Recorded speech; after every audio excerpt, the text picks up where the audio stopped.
Quand la résistance s'effondre, que reste-t-il du combat et de l'espoir? À l'est de l'Ukraine, nous sommes témoins d'un effondrement sans précédent, une situation qui rappelle les moments les plus sombres de l'histoire militaire, comme la chute de Sébastopol pendant la Seconde Guerre mondiale ou la reddition de Dien Bien Phu en Indochine. Les lignes autour de Pokrovsk, jadis tenues coûte que coûte, ont fini par céder, tandis que Volchansk pourrait tomber d'un instant à l'autre sous un contrôle russe renforcé et méthodique. Les ordres du commandement ukrainien sont catégoriques, tenir coûte que coûte, sans répit, sans recul.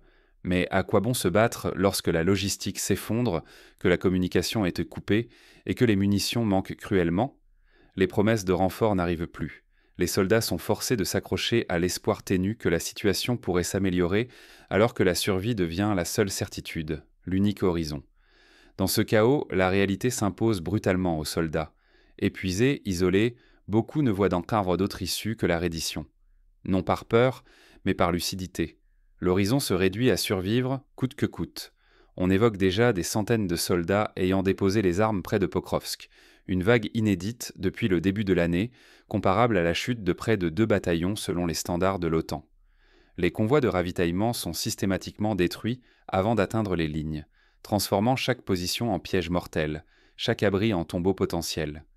Les images de véhicules calcinés sur la route entre Rodinske et Pokrovsk rappellent les photos historiques de la route de la mort, lors de l'exode de Dunkerque en 1940. Les conséquences dépassent la ligne de front. Plusieurs villes stratégiques sont paralysées. Le trafic ferroviaire est interrompu, les gares désertées. À Slaviansk et Kramatorsk, plus un train ne circule, un exode logistique qui semble annoncer un retrait général, tout comme la fermeture des voies ferrées en Pologne en 1939 préfigurait la débâcle à venir. Le risque est de sous-estimer cette rupture. L'onde de choc pourrait bouleverser l'équilibre régional et bien au-delà. Face à l'usure extrême, à la lassitude, c'est toute la société qui vacille, tandis que la logique même du conflit se recompose sous nos yeux. À ce stade, la guerre n'est plus seulement une question de territoire, mais un test de la résilience humaine et sociale. Pour comprendre la portée de ce basculement, plongeons dans ce qui se joue concrètement sur le front oriental. Derrière chaque position perdue se cache une histoire de résistance et de désillusion. Regardons ce que vivent les soldats et les civils confrontés à l'impensable, en retraçant leurs itinéraires, leurs choix et leurs sacrifices quotidiens. Comment une ville passe-t-elle de la résistance désespérée à l'abandon silencieux? À Pokrovsk, cette question cesse d'être théorique. Elle prend chair dans le quotidien de soldats isolés, encerclés, coupés du monde, privés de tout espoir de renfort. C'est le même processus qui a frappé les défenseurs de Stalingrad, qui ont tenu jusqu'à l'épuisement total, coupés de l'arrière, avant que l'encerclement ne devienne fatal. Depuis plusieurs jours, Pokrovsk vit sous siège total. Les communications sont rompues, aucun message ne sort, aucune évacuation n'a lieu. Les convois de ravitaillement, s'ils partent, sont détruits ou dispersés avant d'approcher. Les soldats, repliés dans les décombres, survivent comme ils le peuvent. L'eau se fait rare, la nourriture aussi. On fouille les caves, souvent pour rien, parfois durant plusieurs jours sans manger, comme le rapportent les journaux intimes retrouvés après la bataille de Leningrad. Froid, faim, soif, blessures non soignées minent lentement les corps et les esprits. Les blessés s'entassent, sans médicaments, sans bandages. Pour la plupart, il ne reste que l'attente, ou la reddition. C'est là que la rupture survient. La capitulation ne vient pas de la panique, mais de la certitude que survivre devient la dernière stratégie. Les témoignages sont unanimes. Mourir ici n'a plus de sens, on nous a laissés seuls. Certains racontent le silence oppressant entre les frappes, le bourdonnement des drones, l'absence totale d'ordre du commandement, une ambiance semblable à celle des derniers défenseurs de la poche de Falaise en 1944. Dans la ville, la peur se mêle à la résignation. Les habitants voient leurs proches disparaître, les hôpitaux improvisés débordent. Des enfants se cachent dans les caves.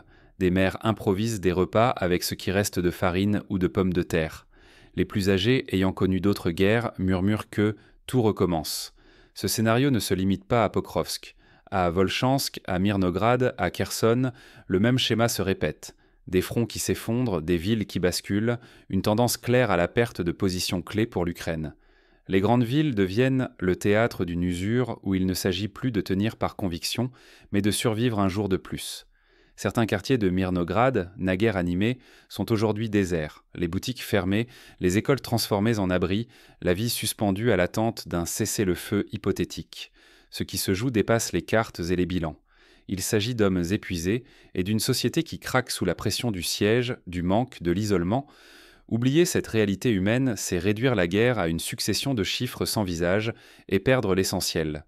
L'histoire regorge d'exemples où les chiffres seuls ont masqué des drames humains. La chute de Varsovie, le siège de Sarajevo, chaque fois, la statistique n'a jamais rendu justice à la souffrance quotidienne.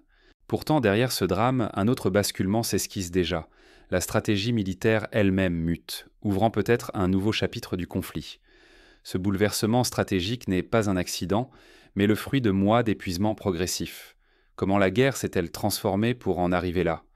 Quand les méthodes d'hier deviennent obsolètes, une armée doit changer ou mourir. L'ère des percées fulgurantes et des victoires de surprise s'achève brutalement dans l'est de l'Ukraine. Désormais, la guerre s'enlise dans un duel d'usure, fait de sièges lents, de coupures logistiques et d'encerclements méthodiques, à l'image de la guerre des tranchées de 1914 à 1918, ou des campagnes d'Afrique du Nord où la logistique faisait la différence entre la vie et la mort. Côté russe, la stratégie se métamorphose. Les assauts frontaux, trop coûteux, laissent place à une avance calculée. Chaque axe, chaque jonction ferroviaire est visé pour étrangler la logistique ukrainienne. La chute de Pokrovsk n'est pas une démonstration de force, mais le fruit d'un étouffement progressif, patient et implacable. On retrouve cette méthode dans la stratégie soviétique de l'opération Bagration, où l'encerclement, le sabotage des routes et l'isolement des poches ennemies ont garanti la victoire. Du côté ukrainien, l'urgence impose l'improvisation. Le manque de soldats force à mobiliser ingénieurs, conducteurs de train, employés des voies ferrées. Des civils deviennent défenseurs par nécessité, alors qu'hier encore, ils réparaient pourtant des rails ou supervisaient des convois. Cette défense bricolée témoigne de l'épuisement extrême des ressources humaines. Les archives de la Défense nationale montrent que des femmes, des adolescents, des retraités prennent désormais part à la surveillance des installations, rappelant la mobilisation totale de la population lors du siège de Londres en 1940. Le matériel, lui aussi, s'évapore autrement. Ce ne sont plus les bombardements qui brisent la logistique ukrainienne, mais la panique et la désorganisation lors des retraites. Des locomotives abandonnées, des camions calcinés sur la deuxième route de la mort.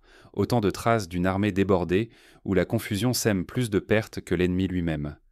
À cela s'ajoute la perte de matériel sensible. Des systèmes de communication sophistiqués sont laissés derrière, risquant de tomber aux mains de l'adversaire, comme lors de l'effondrement de l'armée sud-vietnamienne en 1975. Au cœur de ce basculement, Pokrovsk cristallise la mutation de la guerre.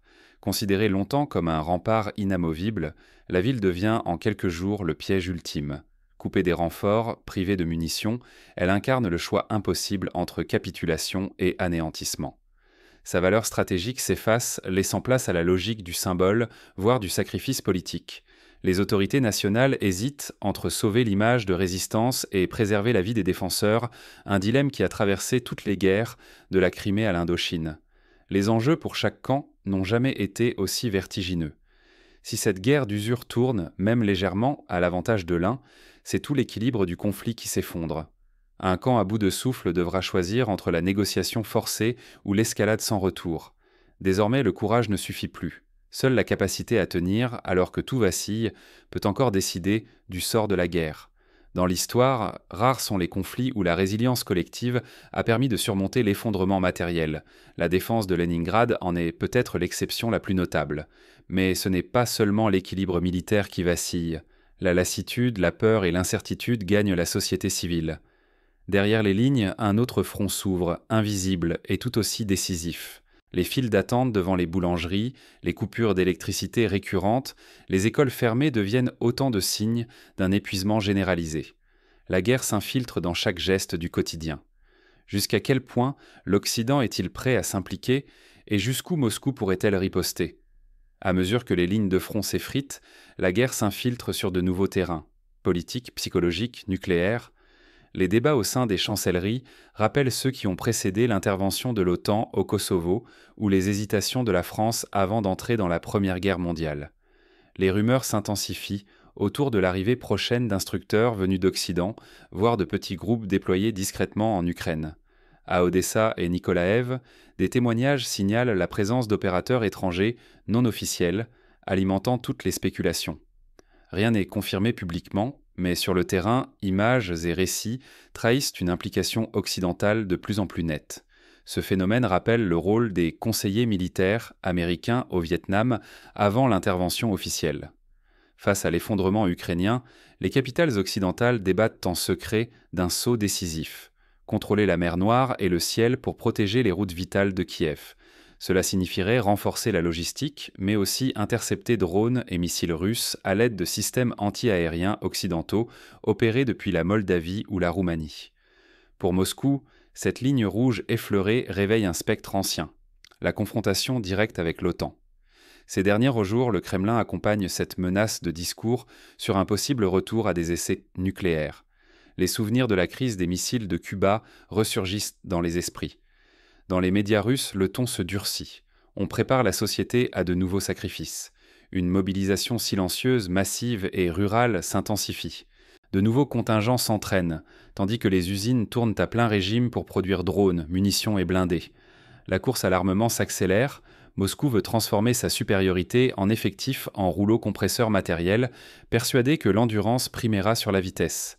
Ce pari rappelle la stratégie soviétique lors de la bataille de Koursk, où la masse a fini par l'emporter sur la mobilité ennemie.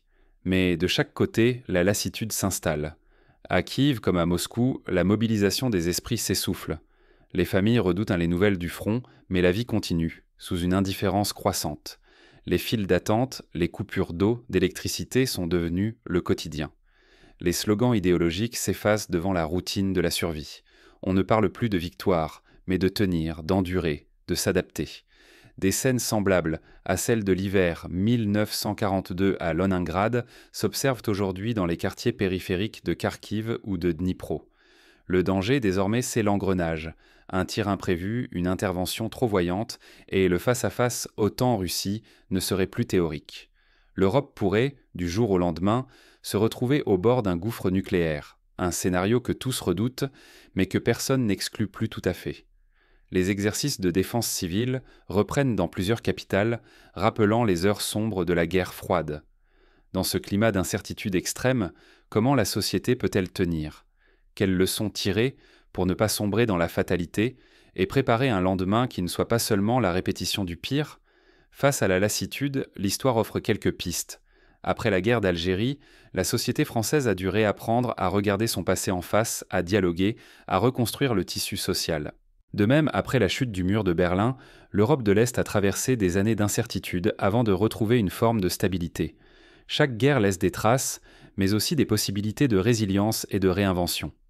À l'heure où chaque décision compte, faut-il craindre une nouvelle rupture dans l'équilibre mondial? Ou subsiste-t-il encore une marge pour l'espoir et la résilience? Pour répondre, il faut regarder du côté des sociétés qui ont survécu à l'effondrement. Le Japon d'après 1945, la Bosnie des années 90 ou même l'Ukraine elle-même après l'annexion de la Crimée. Partout, des réseaux de solidarité se sont tissés, des initiatives citoyennes ont permis de surmonter l'absence de l'État. Des familles ont accueilli des réfugiés, des ONG ont organisé des distributions de vivres sur les places publiques. Ce qui compte, c'est de garder les yeux ouverts, même quand le fracas des armes étouffe tout. Dans la tempête d'informations, chaque camp cherche à imposer sa version, espérant faire pencher la balance. Mais la méfiance demeure notre alliée la plus précieuse. Il faut interroger la propagande, qu'elle vienne d'Orient ou d'Occident, et privilégier les voix indépendantes capables de documenter les faits sans filtre ni complaisance. Comme lors de la guerre en Syrie, les reporters de guerre locaux, les photographes bénévoles, les médecins de terrain sont souvent les seuls à transmettre une image fidèle de la réalité.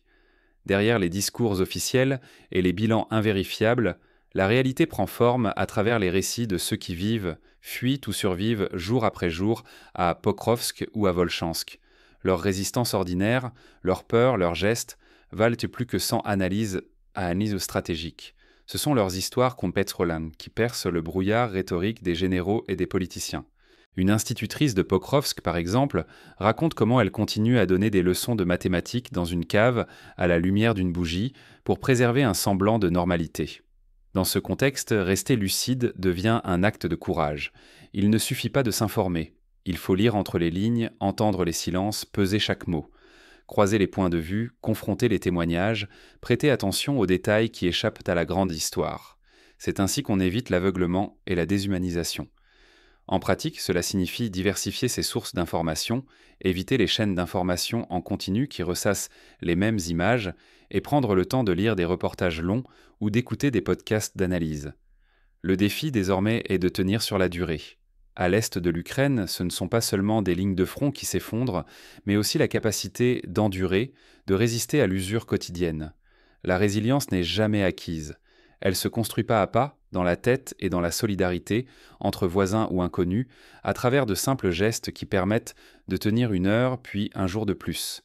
Des associations locales organisent des cantines de fortune, des groupes de jeunes distribuent du bois de chauffage, des réseaux de messagerie chiffrés permettent de maintenir le contact avec les familles évacuées. Quand la lassitude gagne, l'indignation ne suffit plus. Il faut refuser de banaliser la souffrance. Chaque minute pèse pour ceux qui affrontent la tourmente. Préserver sa dignité, c'est aussi ne pas détourner le regard. Ce sont ces décisions minuscules mais répétées qui tracent la frontière entre lucidité et cynisme. Les initiatives citoyennes, comme les collectes de vêtements ou les ateliers de premiers secours, rappellent que la solidarité commence souvent par de petits gestes. Fermer les yeux sur ce que vivent les femmes et les hommes sur place, c'est consentir, peu à peu, à ce que la guerre ne soit plus qu'un fond sonore.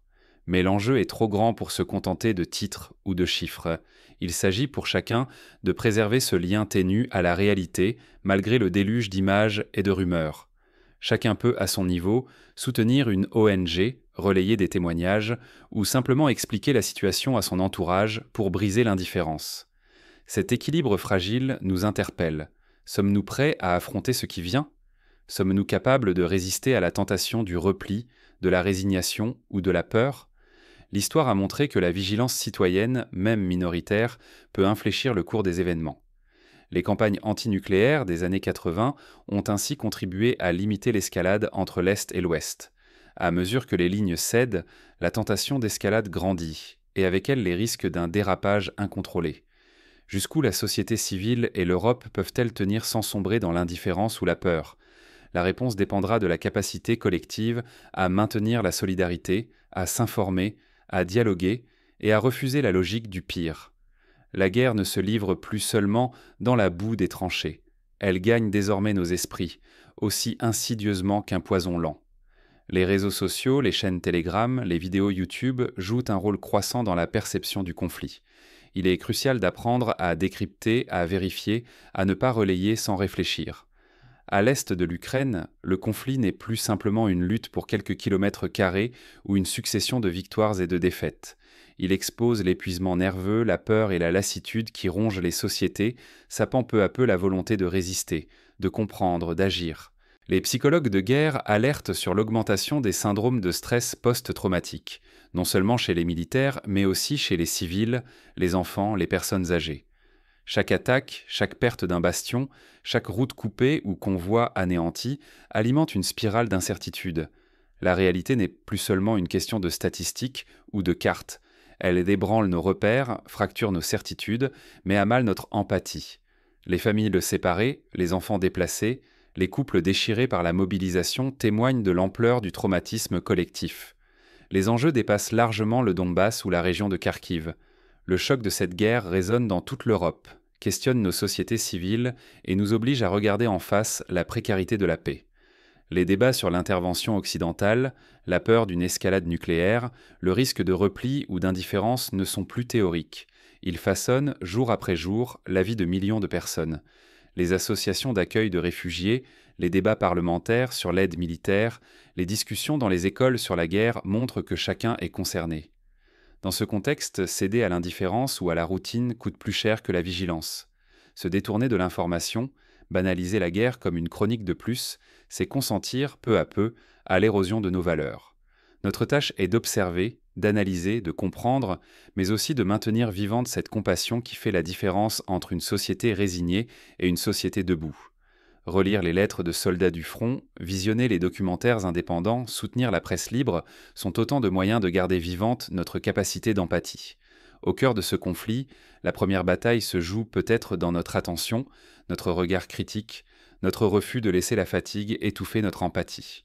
Car la véritable rupture ne sera pas seulement militaire, elle se joue dans notre capacité à rester présent et lucide face à l'histoire qui s'écrit sous nos yeux. Les exemples de résistance morale, comme les cercles de parents disparus en Argentine, montrent que la ténacité collective peut faire barrage à l'oubli. Rester informé, interroger nos sources, écouter les voix du terrain et celles des familles bouleversées reste essentiel. C'est ainsi que nous pourrons affronter ensemble les incertitudes à venir, anticiper les menaces et empêcher que la lassitude n'impose sa loi à notre humanité. Les réseaux de solidarité transnationaux, les jumelages entre villes, l'accueil des réfugiés dans les campagnes françaises ou allemandes sont autant de preuves que l'espoir peut renaître là où on ne l'attend pas. La guerre évolue, mais notre vigilance doit demeurer entière.